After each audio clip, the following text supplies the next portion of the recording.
Matty Johns. Hello, mate. Hey, boys, how you doing? Off-season for Matty. How do you spend that? Oh, right. Well, I'm anticipating we're going to say, what have you been up to? And I don't know. I've got no idea. In between just sitting around watching TV and getting pissed, you know what? Not a lot. It's just, the days and they're blending into one another. You know what we need to bring back? I remember my older brothers always having yuka nights. Oh, yeah. I think we've got to get into yuka and have how elderly women play bridge, have bridge clubs? Yep. I think we've got to start a yuka club. I don't mind that. I like it, Fletch. It's back to the analog days. Yes. As opposed to doing stuff via computers Yep. and all that sort of stuff. Let's Get just back sit to around. Five a corner. Come on, who's in? You know who used to have one? The great Gherkinhead, well-dressed, all-day Frank. He used to hold a yuka tournament at the Seals at Maroubra. And it was like a buy-in of, it might have been $200, I don't know, and winner takes all. Oh, rest in peace, well Rest in dressed. peace, You well fought dressed. the good fight. Yeah, so You were well loved. he was well loved. He was good, man. Good man. Matty, will you be a good retiree? And Brian, I'll ask you the same question. Well, I play golf. Matthew doesn't. Oh, okay. Nah. Matthew does stand-up paddle. You do stand-up paddleboard. Stand-up paddleboard, yeah. I stand up paddleboard straight to my local, pull it up on the sand, go and have a couple, then stand, and then I come back from the paddleboard. I reckon I'll be all right, Joel. We always got to have something, though. Yeah. Always got to have something, So I'll get a little restless in the off-season, but we'll make up for it, mate. We'll do Vegas point 2. Yeah. Oh, yeah. You locked in? Yeah, we're locked in. We are, but we're not going twice this year. I think Are the brides coming again? brides will not be coming again. No. Well, mine won't be. No. They're barred. But They might be hanging. They might be. I tell you what they'll do. They'll get up to something. Would you like, Matthew, as Brian was sort of alluding to before, would you like, at Vegas, to get everyone fired up, Sweet Caroline to be played? Oh, no, I'm over it. The other day when I had the sound turned down for the Everest, and I saw everyone singing, and I thought, please, we must have now moved on to something new. Yep. It's just like it's a bit cringeworthy now. It is. It's like Aussie, oi, oi. That in hindsight, that was bad, wasn't it? That is bad. I'm saying if that gets said in the Brisbane games, if there should be, you got to be thrown in jail. It will. 24 hours. Yeah. At the time, did you think it was cringy? I didn't. At the time, I did. I was loving it. I was a young kid. No. At the time, You knew at the time. in it was 2000. cringy. How old were Yeah. you in I 2000? was like 20. Well, that's not young. Young enough. Nah, it's just Oi, those. oi, oi. That was those swimming people.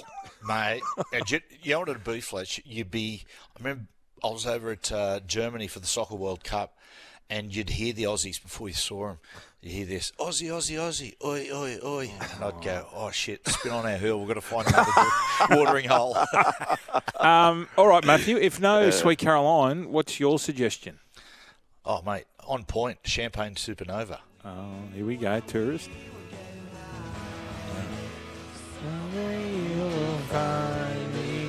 You got your tickets sorted, Matty? I'll land on someone. I've got a couple of tickets. for the Melbourne show. Oh. A Sydney tickets show, but yeah, down to Melbourne. So, yeah, very much looking forward to it, boys. I've watched yesterday. I watched the documentary Supersonic again. Oh man, it's good. I haven't seen Matty, that. who did you interview, Noel or Liam? Both. I've interviewed both at numerous times. Interviewed, mate. Liam's a sweetheart. Yeah. Noel's a little bit prickly, but yeah, mate. Liam was really amicable. Really nice guy. Liam, Noel, I interviewed for the first time, and he was late to the interview, so I went to the pub in Enmore. And come back drunk, and he took offence at that, which I thought was very un-rock and roll. Yeah. And so the next time I was going to see him, I thought I rang Jimmy Graham. I said, Jimmy, him being a Scouser, and the Scousers versus Manx, and I thought I'll pull one on Noel here. And so I said to Jimmy, do you want to meet Noel Gallagher? He said, yeah, don't I? So, right, the only catch is we're going to go drink for about 2 or 3 hours beforehand, get ourselves nice and oiled. And I said, when we walk in there, right, he'll sort of position himself. He likes to push everyone off balance a little bit. It's like a game. So I said, whoever else is in the room, go in there, turn all our attention to them. We walked in, Ugly Phil was there. One of the great men, Phil. And we're like, Phil, God, Jimmy, come and meet Ugly Phil. No, this is fantastic. We just left him standing there. And it worked because he turned around. Because the day before was when Jimmy and Sam went at it on the Easter Friday game, right? And Noel said to Jimmy, hey, I like what you did yesterday. And so he dropped the shutters. It was good. Yeah, it was good. But, wow. Well, a little bit different to when we met the Foo Fighters, Matthew. Oh, wow. Mate, you're a bad man. That was Good meeting. We went to, they had a new album coming out, and we waited till midnight. We got there at 9 p.m, and midnight, here comes Dave Grohl. And the first thing he does, he's got a bottle of tequila, and they're all journos, and he just said, get on your knees, and basically he was going to free pour. Yeah. And none of the journos went, nah. What? Nah. And we were blind already. So I was just waiting. I was just doing laybacks. Yeah. And so he came around and he was digging us. But it only got a bit heavy because of Taylor Knox was there and he was sober. Oh, okay. Yeah. And unfortunately, he wasn't sober. Oh, he changed his sobriety. And about 2 hours after he met us. Oh. Yeah. Nice guy, though. Terrific nice guy. And one great thing about it was great loss. He had he met this guy in kindergarten. And Taylor, you're talking about? Taylor. Yep. And he was his best mate, obviously, growing up, and kept him. And I was asking him, I said, what are you doing? He goes, he just takes me wherever we go. I'm like I film stuff for him. We never use it. He goes, I'm shit. But Taylor just grabs just a him. short ball the whole time? The whole time, since wow. the fight. Now, that's a mate. That is a great mate. That's a great mate. Yeah. Did you watch the fight yesterday, boys? I missed that, Matty. Actually, you might be able to fill us in. We haven't really spoke about the fight, Fletch, have we? No. Thoughts, Matthew? Well, mate, I watched the guy interviewed beforehand, the Russian. Well, he's not Russian, he's Chechnyan. You know, got that look about him. A lot of those great fighters are coming out of the Caucasus now. He's from a town, when I look at the stats on him and everything, he's from a town called Grozny. Now, mate, Grozny, which is the capital of Chechnya, which now is it's classed as Russia now, but, mate, it was the most dangerous city in the world for a long, long time, until they sort of rolled over and surrendered to the Russians what they wanted to do. But all those great, out of that area, all those great UFC fighters and all that are out of there. And he just had that same look about him. And early in the fight, he hit Tim with a really strong left. And you could see it really got Tim's attention. And I don't know, boys. I'll tell you what was interesting at the start of the fight. They sort of come together and I don't know if they clashed heads or similar to the Fundora fight. His elbow hit Tim on the top of the head. Tim stopped the fight. Reached up with his glove and hit the top of his head and looked for blood. And I thought, oh, man, might be a bad sign. Oh, look, boys, I remember at the time when Tim was preparing to fight the opponent that pulled out. Was it Canelo? No. There was another guy he was planning to fight. Yes. He pulled out. Broke he his wanted hand. to keep active. Broke his hand. So he went, righto, I'm going to fight Fundora. And I remember talking to Matty Rose at the time.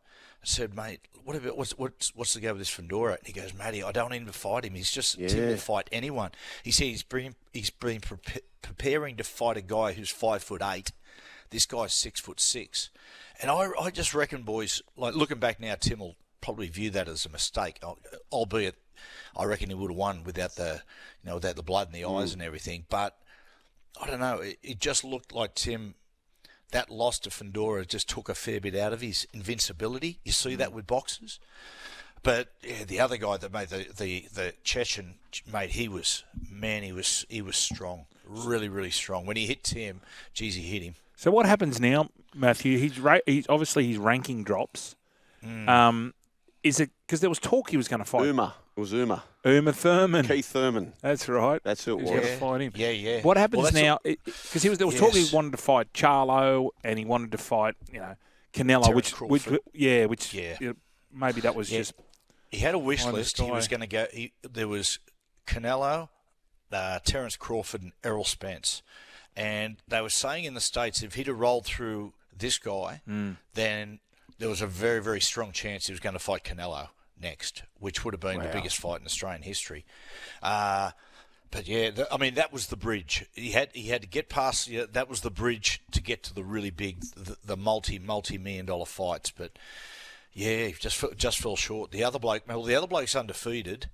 It'll be interesting to see what he does from there. The Chechen, because he was very, very strong. But yeah, I think Tim has to come back to Australia now. He'll probably have a few domestic fights and then rebuild from there. I know Michael Zarafa's jumped up again and sort of agitated to another fight. That may happen, but it makes it, it just puts his big ambitions on hold for a little while.